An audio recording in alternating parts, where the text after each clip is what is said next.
Howdy fellas, I hope you finally got some rain where you live. We managed to get about 3/4 of an inch a week or so ago, and the ground soaked it up like a sponge. It's already dry.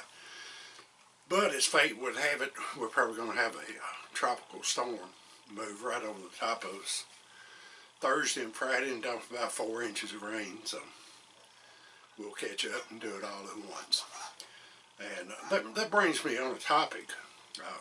Brings up a topic that I've thought about. A couple of videos back I talked about getting your gun and your gear ready for hunting season, but you ever think about hunting in adverse conditions like wet weather? Now I'm not going to hunt in pouring down rain, but you know, on a damp day that even presents challenges with a traditional muzzleloader, not so much so with a self-contained cartridge.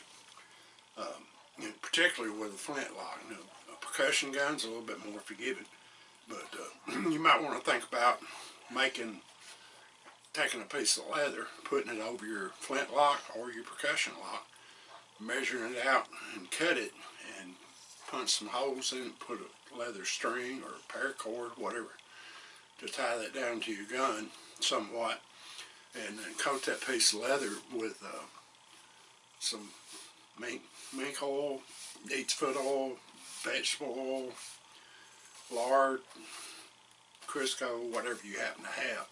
Kind of waterproof that piece of leather and keep it down. But whether you're hunting in a tree stand, a ground blind, or a shooting house, once you get in there with that flintlock, especially, even on a humid day, say it's drizzling a little bit outside, you want to check that prime and charge ever so often.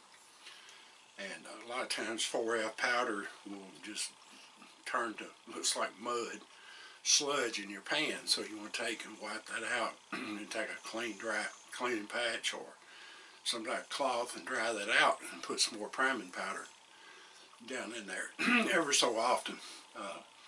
Percussion gun, like I said, it's not nearly as critical with that, but you want to think about that. Now, as far as your powder charge in your barrel, unless you're just walking around with your gun held up in the air, if you've got a good well-loaded patch and a good fitting patch, you're probably going to be okay there. Just keep your barrel pointed down to the ground. But just think about some ways that you can keep your gear dry, where you carry your powder in something like a flask, a powder horn, or you just take something like those old canisters that 35mm film used to come in. Those were good for putting especially extra powder in there to carry with you in case you need a second shot.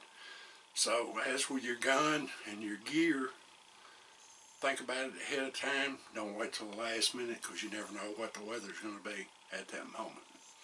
So thank you for watching. God bless you.